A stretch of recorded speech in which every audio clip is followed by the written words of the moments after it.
Dr. Friedman will speak this morning on free trade, producer versus consumer. Dr. Friedman.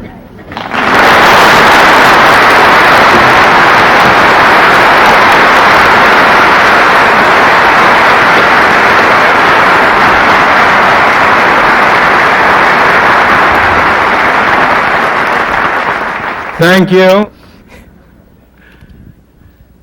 There's a standard cliche, which I am sure you have all heard, that if you have two economists in one room, you are bound to have at least three opinions. The subject I'm going to talk about today, however, is one subject with respect to which that is not true. With respect to the area of international trade, with respect to the question of whether it is desirable for a country to have free trade or to have tariffs and other restrictions on imports and exports, in that particular area, economists have spoken with almost one voice for some 200 years. Ever since the father of modern economics, Adam Smith, published his great book, The Wealth of Nations, in 1776, the same year in which the Declaration of Independence was issued in this country. Ever since then, the economics profession has been almost unanimous on the subject of the desirability of free trade. Of course, complete unanimity is hardly ever possible, and every once in a while there have been some deviations from the straight and narrow path. Almost always, those deviations have reflected not a disagreement with the fundamental message of Adam Smith, not a disagreement that in the good world, free trade would be the best of all possible courses, but they have tended to reflect special circumstances of the time. Perhaps the most famous such deviation was by the most noted, and some would say notorious, of the modern economists, John Maynard Keynes, the English economist who gave his name to the Keynesian Revolution. In 1931, in the course of the Depression, John Maynard Keynes, who had been a free trader all his life, came out in some articles in Britain in favor of departing from free trade and of introducing tariffs. He did so not because he thought that was in and of itself the best policy, but because he thought that the best policy was politically unfeasible. In his view, the right policy for Britain at that time was to go off the gold standard, end a fixed exchange rate, allow the pound sterling to be a free market currency whose price would be determined in the market, as it now is, of course, in a world of floating exchange rates today. But Keynes, an economist, made the political judgment that it was not politically feasible for Britain to go off the gold standard. Tariffs are a step, are an alternative to devaluation. After all, it comes roughly to the same thing if on the one hand, the price of the pound sterling was changed from the $4.80 some, which then was the price,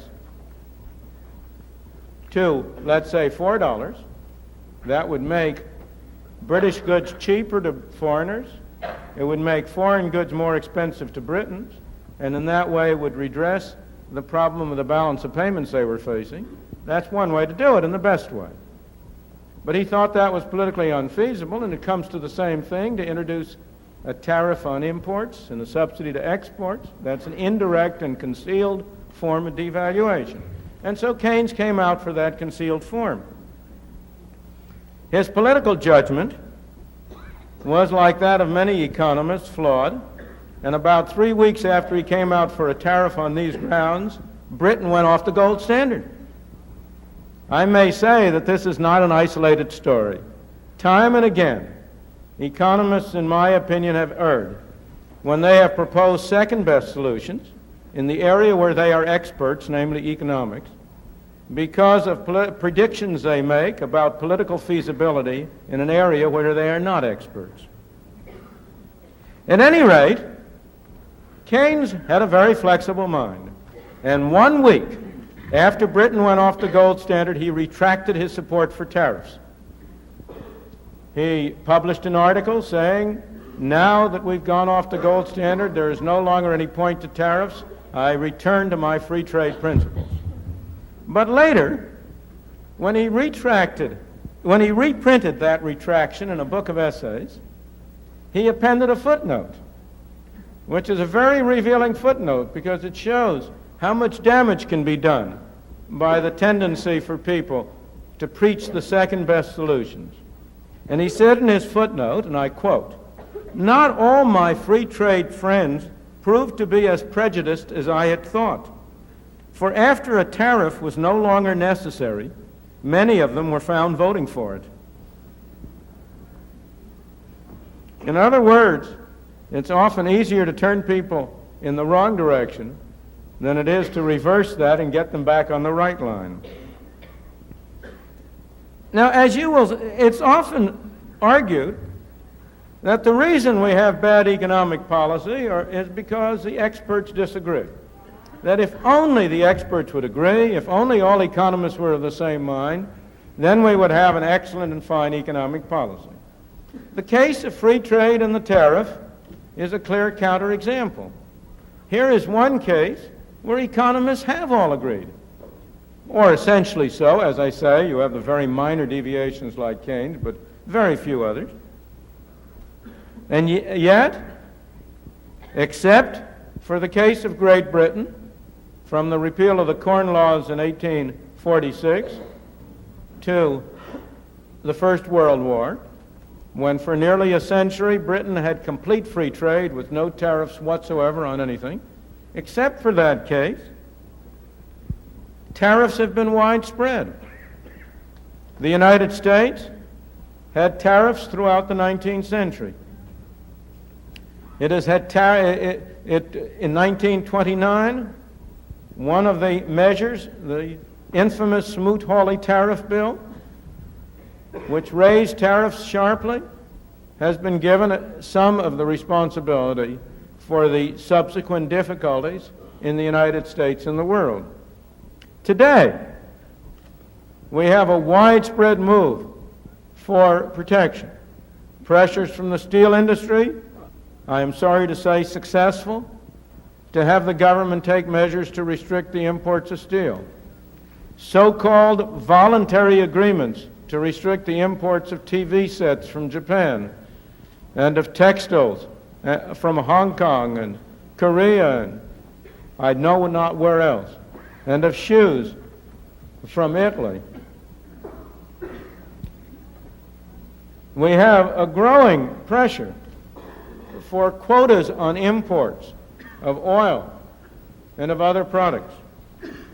We have widespread concern that somehow or other a weakening dollar, the decline in the price of the dollar in terms of the mark or in terms of the Swiss franc or the yen, that a weakening dollar in that respect requires the government to impose restrictions on imports or to subsidize exports.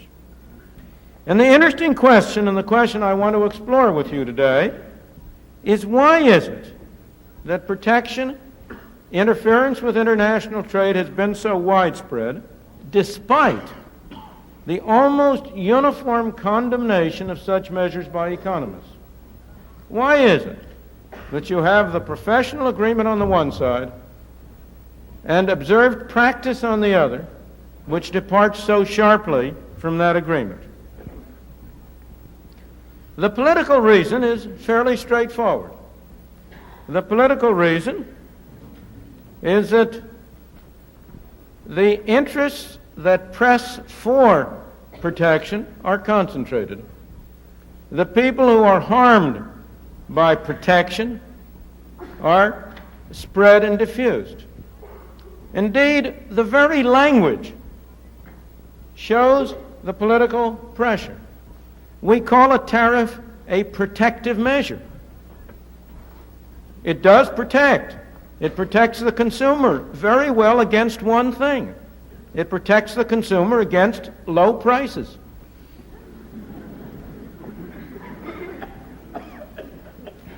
And yet we call it protection. Each of us tends to produce a single product. We tend to buy 1,001 products. If we impose a tariff on steel or restrict imports of steel in other ways, the people who benefit are visible and clear and available and apparent. They have a very strong interest to press for restraints in that respect. The interest of the rest of us is very diffuse. Each of us will pay a few pennies more. We don't have the same interest to oppose it. If I may take a much more extreme case, which you may think does not come under the heading of protection, but yet does. We have a program of subsidizing the merchant marine, the maritime industry.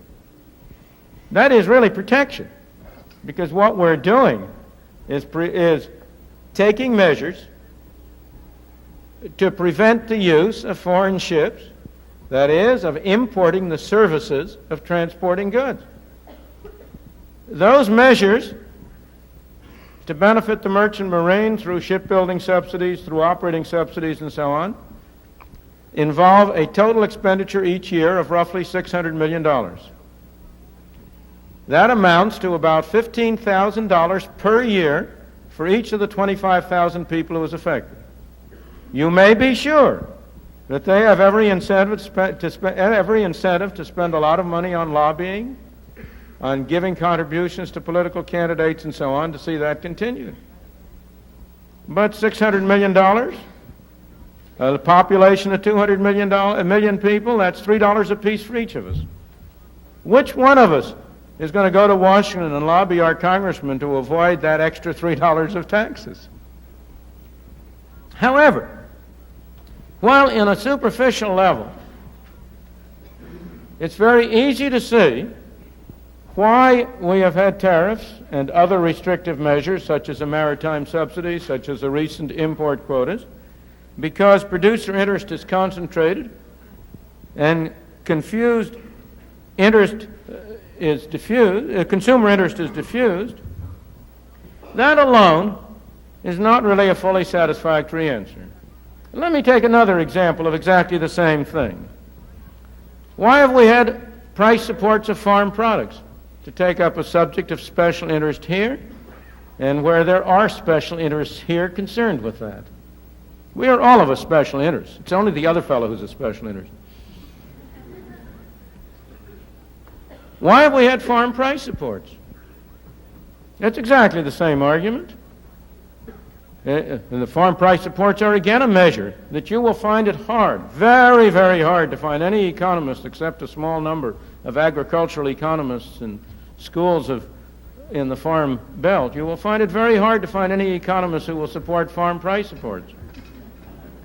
They are another case in which the consumer is simply being protected against low prices. Why do we have them? Because the agricultural interest has been concentrated and the consumer interest diffused and widespread. Because you have a relatively small group of people who regard themselves as having much at stake, and therefore they are able to be more effective politically than the diffused consumer interest. We often think that this is a country in which we have majority rule. That's true. It is a democracy. We do elect people to Congress. We do have majority rule. But it's a very special kind of majority. It's a majority that is formed by a coalition of minorities. If you want to get elected to Congress, the way to do it is to find 3% of the people who will say to you, if you vote for this, we'll vote for you whatever else you do. And then you find another 3% and another 3%, and you build up a 51% majority consisting of a coalition of special interests. And yet, that overstates the case. Because it's also true that special concentrated groups of that kind have never been able to get their way unless they could make a plausible case that it was in the general interest of the country as a whole to promote their special interests.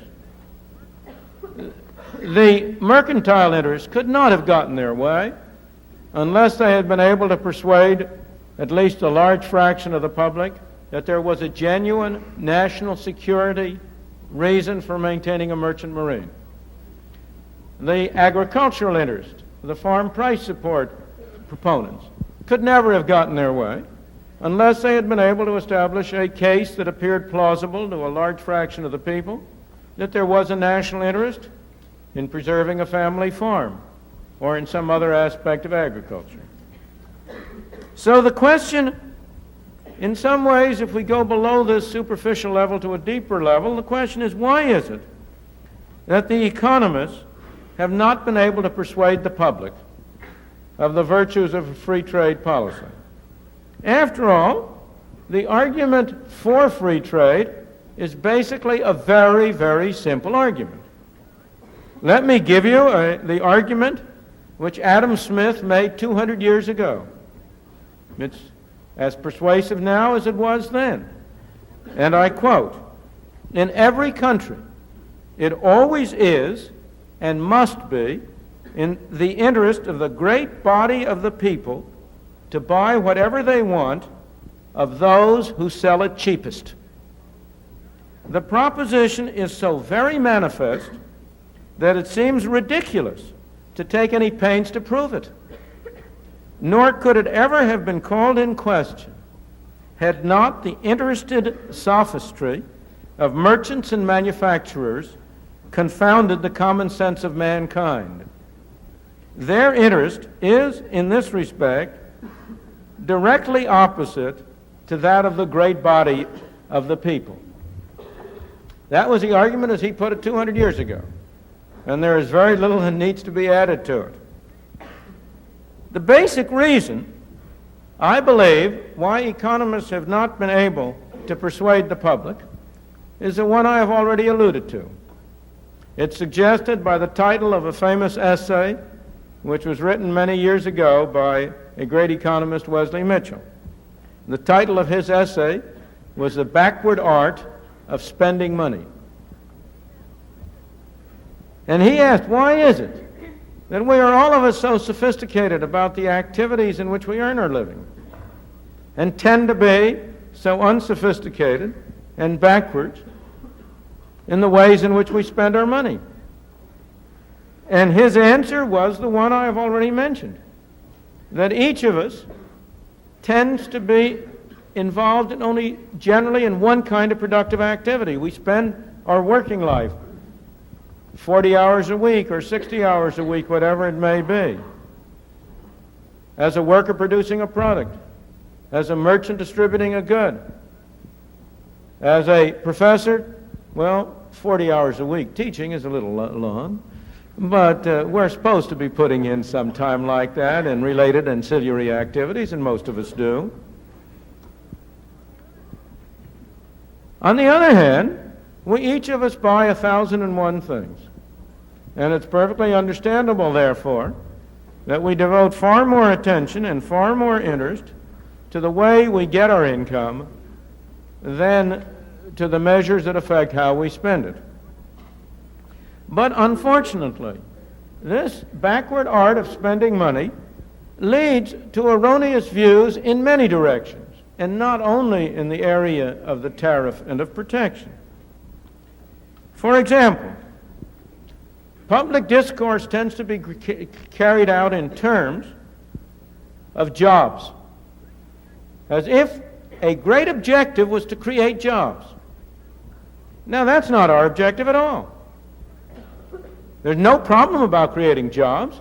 You can create any number of jobs in having people dig holes and fill them up again. Do we want jobs like that? No. Jobs are a price. We have to work to live. Whereas if you listen to the terminology, you would think that we live to work. Now, some of us do. There are workaholics as there are alcoholics, and some of us do live to work. But in the main, what we want are not jobs. We want productive jobs. We want jobs which will enable us to produce the goods and services we consume at a minimum expenditure of effort. In a way, the appropriate national objectives is to have the fewest possible jobs. That is to say, the least amount of work for the greatest amount of product. In the international trade area, the language is almost always about how we must export. And what's really good is an industry that produces exports. And if we buy from abroad and import, that's bad. But surely that's just upside down as well. What we send abroad, we can't eat, we can't wear, we can't use for our houses. The goods and services we send abroad are goods and services not available to us. On the other hand, the goods and services we import, they provide us with TV sets we can watch, with automobiles we can drive, with all sorts of nice things for us to use. The gain from foreign trade is what we import. What we export is the cost of getting those imports. And the proper objective for a nation, as Adam Smith put it, is to arrange things so we get as large a volume of imports as possible for as small a volume of exports as possible. This carries over to the terminology we use. I've already referred to the misleading terminology of protection, but when people talk about a favorable balance of trade, what is that term taken to mean? It's taken to mean that we export more than we import. But from the point of view of our well-being, that's an unfavorable balance. That means we're sending out more goods and getting fewer in. Each of you in your private household would know better than that. You don't regard it as a favorable balance when you have to send out more goods to get less coming in. It's favorable when you can get more by sending out less. This tendency to concentrate on the productive side of our lives and to neglect the side of consumption is reinforced by the fact that even for the productive side of our lives, the visible effects of tariffs are good, the invisible effects of tariffs are bad, even on the productive side. I have already referred to the steel case. It's perfectly clear that if you restrict the imports of steel, there are some workers in the steel industry who will have jobs they otherwise would not have. The beneficial effects for them of a tariff is perfectly clear. But if we import less steel, foreigners earn fewer dollars. They have fewer dollars to spend in this country. There are people around the country who will not have jobs, not have productive jobs, because exports do not develop. Here, I should not have to spell this out in great detail here in Kansas. This is a great agricultural state. Agriculture is one of our main, agricultural products are one of our main exports. The harmful effects of steel imports are to reduce jobs in agriculture. But that's invisible. The people who might have been producing goods to sell abroad don't know they might have had that job. So, out of sight, out of mind. And as a result, on both the side of consumption and the side of producers, you have the concentrated special interest versus the diffused general interest. But then you will say to me, what's wrong with all these fine arguments I hear? What's wrong with the arguments by George Meany at the AFL-CIO convention that the high-wage American workers are being unfairly competed against by the low-wage foreign workers? That we have to protect our American workers and their standard of living from the competition of foreigners in Japan or Korea or somewhere else who are willing to work for much less than the American worker. What's wrong with that argument? Well, in the first place, what does a high wage and a low wage mean? The Japanese worker is paid in yen. The American worker is paid in dollars. How do I know how many dollars equals how many yen? Let me go at this a little more indirectly. You can see the fallacy in this argument, I think, most clearly by taking a very, very extreme case. Let's take the most extreme case of all. Let's suppose that at the existing exchange rate, whatever it is, Japan, to take the example which is a favorite whipping boy, Japan could undersell us in everything. That a Japanese can produce whatever you name, across the board, from wheat and soybeans to television sets and automobiles, more cheaply than we can. And let's see what would happen. We'd rush to buy them. The Japanese sellers would be paid for them in dollars. What would they do with the dollars? Nothing for them to buy in the United States, because by assumption, everything's cheaper in Japan. What then would they do with the dollars? If they would be willing to burn them up, or to bury them in the Pacific Ocean, oh, that'd be wonderful. After all, there is no product we can produce more cheaply than green pieces of paper.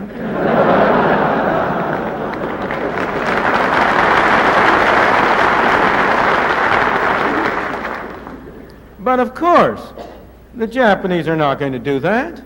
They aren't going to work and produce goods and send them over here in order to get pieces of paper which they're going to burn up.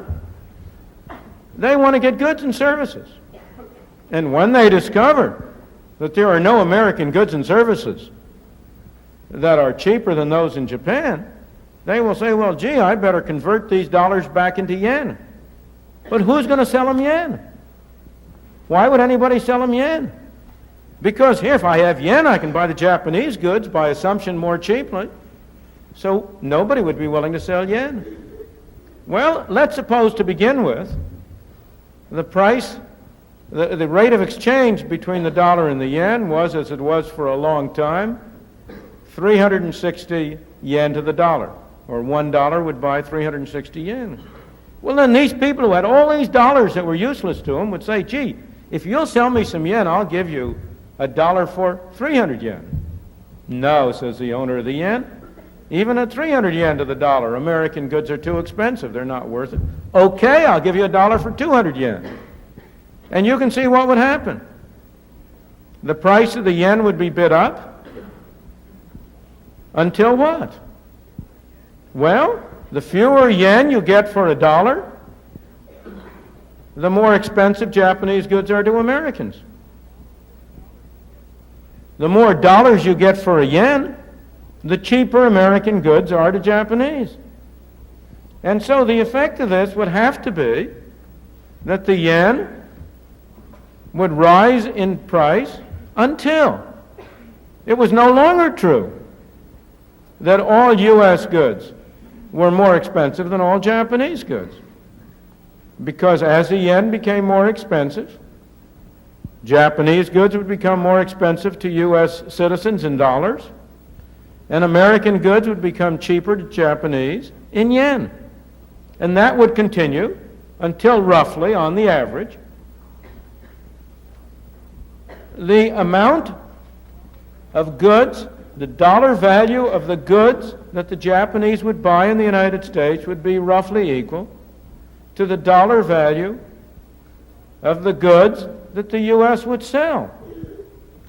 And at that point, the price of the yen in terms of the dollar would be at an appropriate level.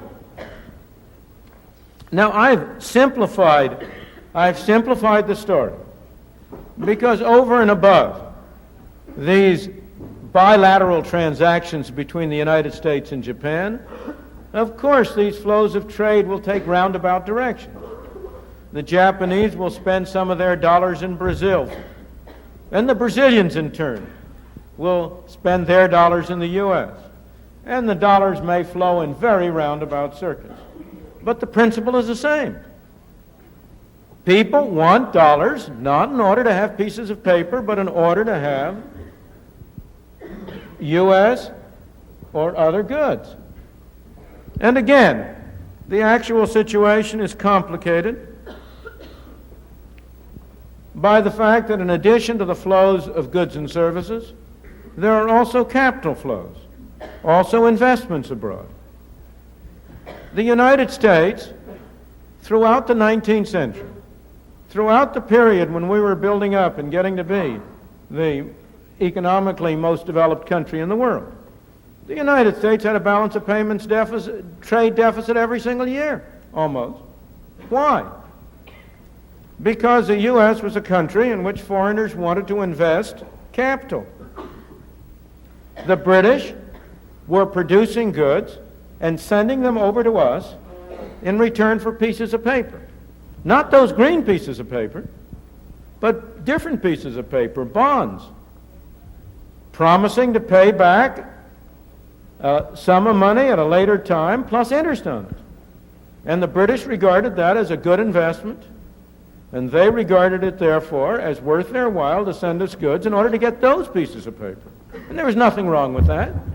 On the contrary, we benefited by having foreign investment here that enabled us to develop more rapidly, and the British benefited by getting a higher yield on their savings than they could have gotten any other way.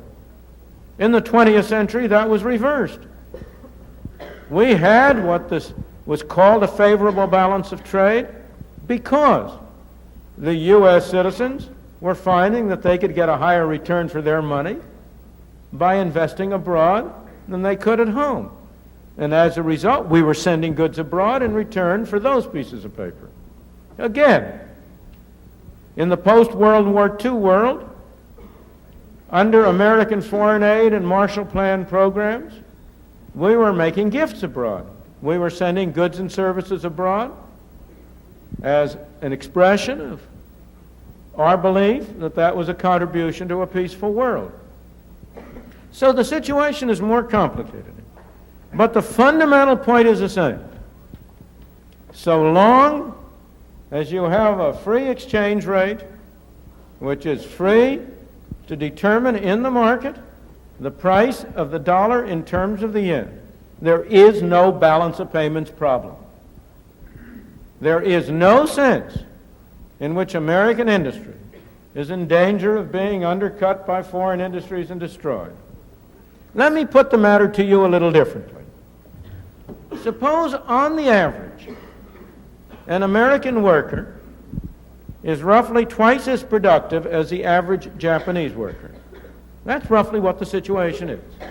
On the average, the American worker takes home from his work, as pay for his activities, a sum of money which will buy about twice as large a basket of goods as his Japanese counterpart can buy.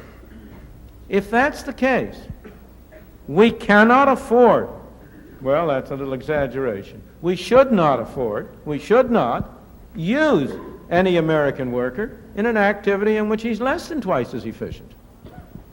This is what was dubbed 150 years ago in the jargon of economics the principle of comparative advantage. We may be more efficient in everything than the Japanese. That doesn't mean it pays us to produce everything at home. We should concentrate on our efforts on those activities in which we are the most efficient. Let me put it to you in a simple way. In a domestic illustration, I have a lawyer who's a very good typist. Does that mean he should dispense with his secretary and type his own letters? He may be a better typist than his secretary. But if he's only 1.5 times as good a typist, but 5 times as good a lawyer, both he and his secretary are better off if he concentrates on doing the law and she concentrates on typing the letters, or In this day and age, I should say, she concentrates on doing the law and he concentrates on typing the letters.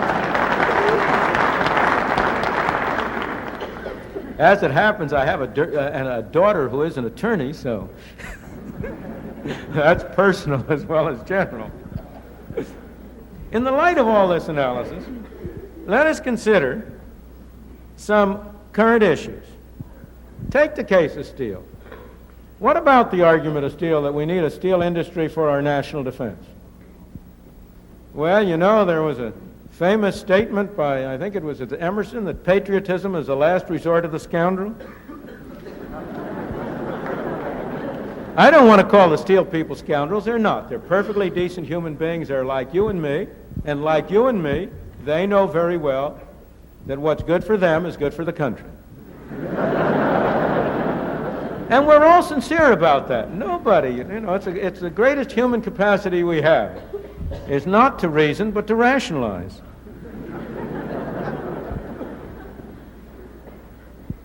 But what of the validity of that argument? Well, there are two things to be said about it. Have complete free trade in steel. There is not the slightest chance in the world that the U.S. steel industry would disappear.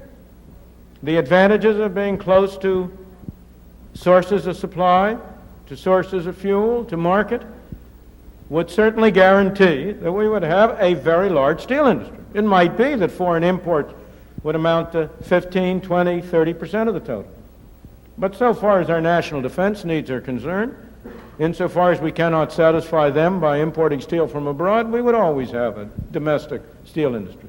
But second, ask a steelman whether before he builds a factory, he gets estimates of the cost of building it. He'll look at you as if you're mad and say, of course I get estimates. And I will say to him, well, now tell me, do you get estimates of building it just one way? Oh, no. We get estimates of building it in a variety of alternative ways and then pick the best. And my standard answer to the steel man who gives a national defense argument is to say that when the steel industry presents to this country cost estimates of alternative ways of providing for our national security, I will believe that your argument is sincere and not simply an excuse for self-interest. Because there are many ways. If the problem is of steel, you can stockpile steel. It's the easiest thing in the world to stockpile.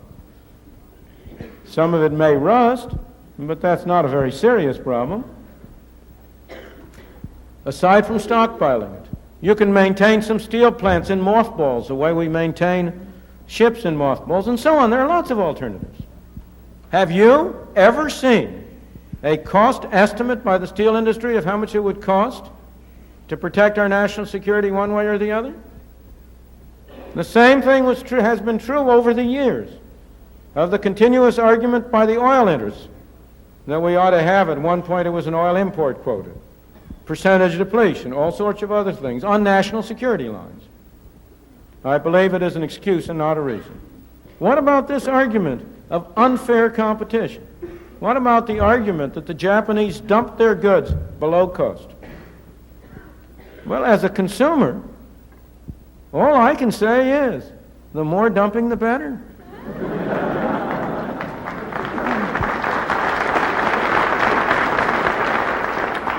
If the Japanese government is so ill-advised as to tax its taxpayers in order to send us at below cost TV sets and other things, why should we, as a nation, refuse reverse foreign aid?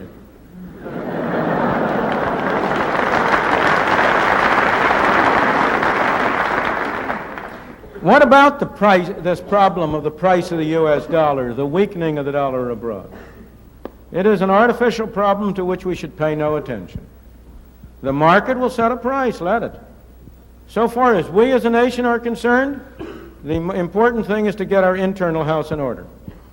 If we followed policies at home which would eliminate inflation and provide the basis for a sound and healthy economic growth, the price of the dollar in foreign exchange markets would take care of itself. And if we follow policies, as we have been, of steadily rising inflation, or unsteadily rising inflation, I should say, ups and downs, well then of course the dollar is going to become worth less at home, and it will be worth less abroad than it otherwise would be. It is not a problem. I come again to the problem of foreign policy here, agricultural policy. That is an area which has been very intimately related to foreign trade. You'll remember some years back when there was a great scandal about the extent to which the American taxpayer subsidized the Soviet Union by selling agricultural products at a price below the domestic price. But take the problem of foreign policy. I have already expressed the view that there is no national interest whatsoever in farm price supports or in government attempts to manipulate the price of farm products any more than there is in government attempts to manipulate the price of steel or of any other product. But it's much more fundamental than that. Agriculture is one of our major export industries. It is an area in which we have been incredibly efficient, in which we can produce goods and outcompete almost everybody in the rest of the world. There is nothing that would be in the greater self-interest of the agricultural producer than for the U.S. to have complete free trade. That would generate a greater supply of dollars abroad to produce a better market for U.S. products. I submit to you that the movement toward having farm price supports is a very short-sighted movement. What will be its results? It can only have the effect of either destroying export markets or requiring the government once again to subsidize exports. If we have a high artificial price at home, which is above the world price, nobody in the world is going to buy American products unless somebody or other sells it to them at the world price. And hence, a system of artificially high domestic agricultural prices necessarily requires a system of government subsidies for the export of wheat abroad. I submit to you that that's not in the interest of the American consumer, it's not in the interest of the American taxpayer, and in the longer run it is not in the interest of the American farmer. What do we do from here? What's the answer? Suppose we could be as successful as the British were in the 1820s and 30s and get a national crusade going to move toward free trade. What should we do? Many people say that what we should do is to try to engage in reciprocal tariff reductions. That true enough, they will say, our tariffs hurt us. But look at what those foreign countries are doing. Japan has tariffs on imports. How can we compete without tariffs while they restrict trade with tariffs? The answer to that is very straightforward. The Japanese, by imposing tariffs and other restraints on their international trade, hurt themselves. But they hurt us, and they hurt us too, no doubt. They diminish the efficiency of the international division of labor. They hurt us and themselves. But if we impose tariffs in return, we only hurt them and ourselves still further. It's hard for me to see any justification in harming ourselves in order to harm somebody else. That's not a very sensible policy. Moreover, it doesn't work. We have been trying for many years to engage in reciprocal tariff reductions. Every now and then one comes through. But on the whole, it has been a very unsuccessful policy. Now, I believe that we should, the right policy for us, I'm not saying we'll do it, but the right policy for us would be to act like the great nation we are. To say we are not going to determine what we do on the basis of what Hong Kong and Korea and Japan do. We are a great nation, and we are unilaterally and on our own going to move to remove every barrier to international trade. We're not going to do it overnight. People have made plans on the basis of existing tariffs. Let's take a 5-year period or a 10-year period. That's less important. But let's each year reduce by 1/5 every tariff barrier. eliminate every subsidy to exports by 1/5, and over a 5-year period get to a period in which we have no tariffs and no subsidies to exports. We should do that, and we should also completely stay out of the market of foreign exchange. Your government, on your behalf, has been speculating in the foreign exchange markets for the last 7 years and has cost you, up until last year, and not counting the speculation of this year, $550 million of losses on those transactions. Money down the drain. Let's stop that. What is the chance that we shall follow these measures? Well, if candidly, I think the chance is 0. And yet, hope springs eternal. If we know the ultimate direction we want to go in, then that will improve the chances that the separate steps we take will move in that direction rather than away from it. Moreover, I go back to my mentor, Adam Smith. In 1776, when he wrote his great book, The Wealth of Nations, he wrote, and I quote, "To expect indeed that the freedom of trade should ever be restored in Great Britain is as absurd as to expect that an Oceania or Utopia should ever be established in it. Not only the prejudices of the public, but what is even more unconquerable, the private interests of many individuals irresistibly oppose it." He wrote that in 1776. 70 years later, Britain had complete free trade. What he had said was impossible and absurd had been accomplished. One of the few places in which he was wrong. That move toward complete free trade ushered in the great period of Britain's prosperity and glory. And ever since Britain has departed from free trade, she has been declining in prosperity and glory.